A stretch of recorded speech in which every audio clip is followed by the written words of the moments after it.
over the same problem. You know, when I saw my president last night says that we have to, the president telling us that those of us who cannot afford to access Nairobi hospital for medication, we try and adjust and just live with our problems.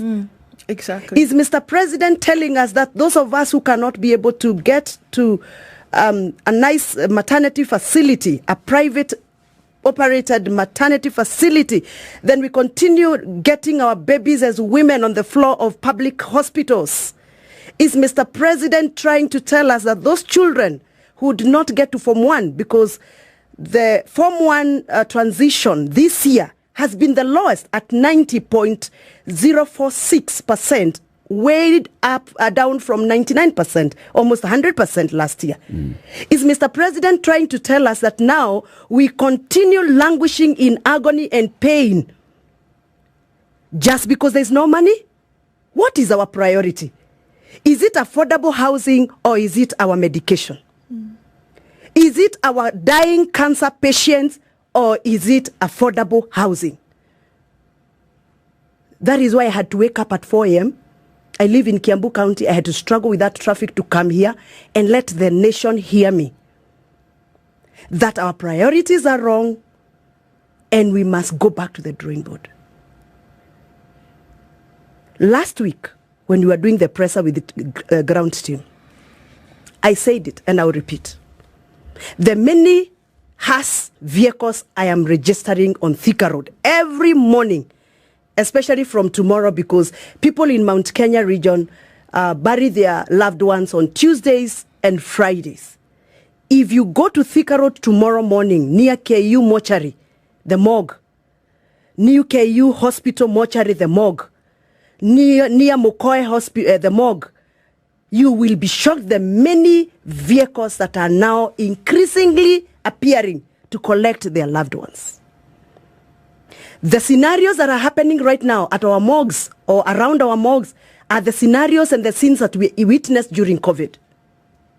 It cannot be business as usual. And it will not be business as usual. And we are not going to sit as members of parliament, those of us that have conscience, to see those kind of scenes come back. It will haunt us today and for future, it will. We must call a spade a spade. President's advisors who are telling him that the economy cannot support and cannot absorb the needs of our doctors are wrong. And telling the president that doctors and Kenyans have to start adjusting to live within our means. It is not within our means to construct affordable houses when we cannot afford to take our loved ones to Form 1. And for your information, Kenya Kwanza government has failed to provide the right to basic education to our Form 1 students who graduated from Class 8 last year. When Kenya Kwanza government came in, we were enjoying 100% transitions from Class 8 to Form 1. As we speak, 854,000 children did not report for Form 1. I heard the CS of health saying we are politicizing matters doctors strike. Let's put doctors aside. Are we politicizing the schools? They're not in school. It is because the government has failed to make sure that they are bound with the policy that Kenya Kwanza found in place. Why? These 851 candidates are either now grazing animals, working as housemaids, or loitering in the street. Forget about even the money that the parents are supposed to pay as the children get to Form 1. Let's talk about capitation. As we speak, the Kenya Kwanza government has failed. And you know, when I speak like this, people say, oh, she's part of Kenya Kwanza government and she's now talking against the Kenya Kwanza government. I'm not talking about against the Kenya Kwanza government. I'm talking about the people who made that Kenya Kwanza government are the people who are suffering. Of 2023, the government of Kenya did not submit the 100% money for capitation. And I'll break for you down. Come 2023, schools were supposed to get each child 11,122 per child. The government, through the circular that was dated on 26 January 2023 by PS Belio Kipsang, the government released 3,706. Can you do your maths? They were supposed to release 11,122. They released only 3,706. What was the balance? And the government also retained 707 shillings per child, money that was supposed to be for NHIF, what we call Edu Afya. So the deficit for first term 2023 was 6,709. Second term, the government was supposed to release 6,673. Through a circular that was dated 14th June 2023 by Belio Kipsang, the PS, the government released 3,381 and retained 768 shillings per child for Edu Afya. Deficit for second term was 2,524. Third term 2023, the government was supposed to release 4,449 shillings per child. Through a circular dated 25th September 2023 by Belio Kipsang, the PS, the government released only 2,512 and retained 815 shillings for Edu Afya per child. Deficit for third term was 1,122 per child. So the total deficit for the year 2023 that Kenya Kwanza did not remit, it is 10,355 per child. So the total amount of money that Kenya Kwanza is expected to have released was 82 billion 888,723,744 shillings. What they received was 43 billion 874. So where is 38 billion 213 million 843,480 shillings? This money was in the budget. That is why Team Ground is coming together. As we speak, the children who have not been able to access to Form 1, the ones I'm talking about, the 138,000 children, cannot even be accommodated on credit in schools because already these schools are debt-ridden. Have deficit of how much? 8 billion 213 million 843,480 shillings. Now let's come to 2024. We are talking about 4.2 million children under the Ministry of Education. Term 1, 2023. The schools were supposed to get 11,122 per child. Circular dated 17th January 2024 by Belio Kipsang released 7,754 per child.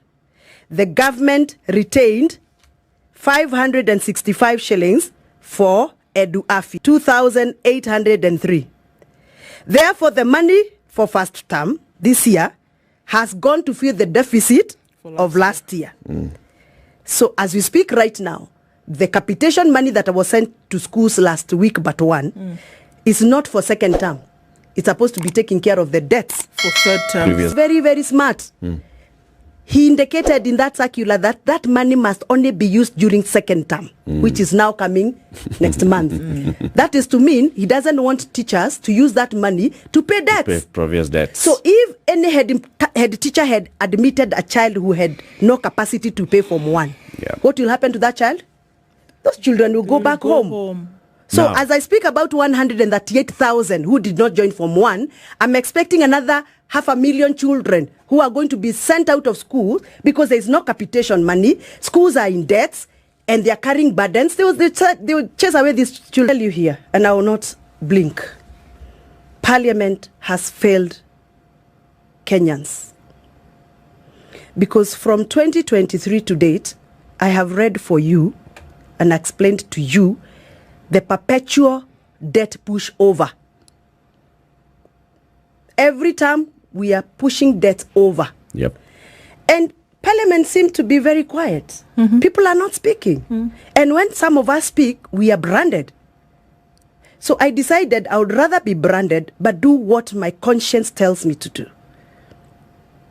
And I'll no longer carry that overcoat of, oh, I come from this area of political alienation, so I can't speak on this. Because if I don't speak on this, I'm spoiling a child's life, future, livelihoods.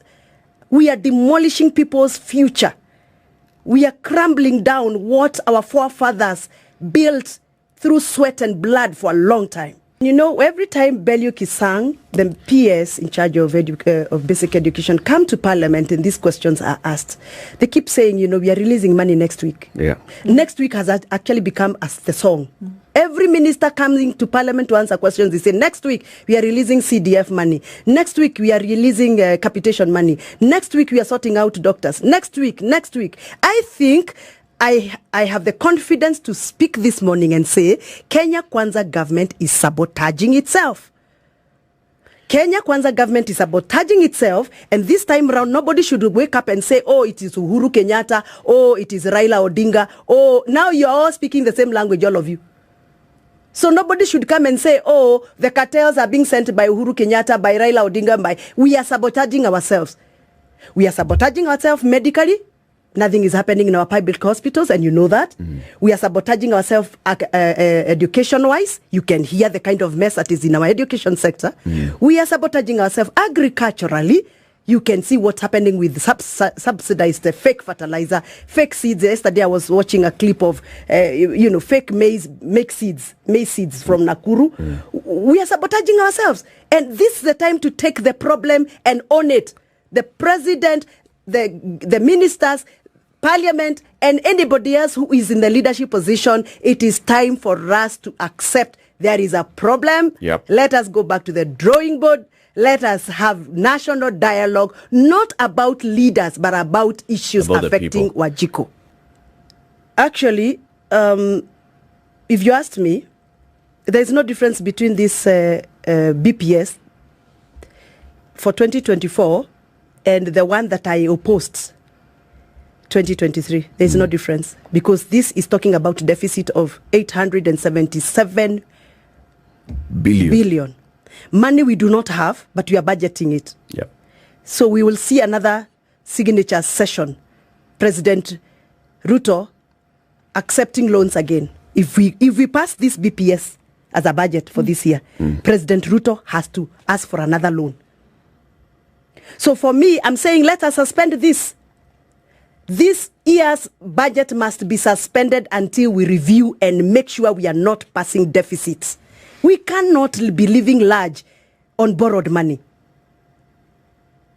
Let us suspend all those other expenditures that border along our livelihoods, our basic livelihoods requirement. For example, for heaven's sake, why do we have to build new houses when people are dying in hospitals?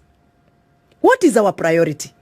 Can't we take that money that we are using to construct affordable houses? We first of all deal with our medical issues. When people are healthy, they actually even can sleep outside and they will not even be sick. I mean, when you're healthy, you can sleep anywhere. When you are full, when you have eaten and you are full, you can sleep anywhere.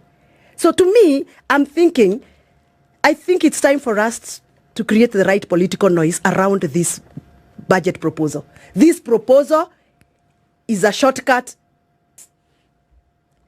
And it is unfortunate as we speak right now. This is a country that is preparing to hand over an inheritance to the generations of this country, not to share what we call generational wealth, but to share generational debts. The debts that we carry on our shoulders, this country, will only be paid in the next 29 years. 26 to 29 years. So if we had any other debt, we are done. So for me, my recommendation would be, let us suspend this BPS. Let us not debate BPS matters in Parliament until we sort our population in matters health. It is critical. It is important. It is not about living within our means.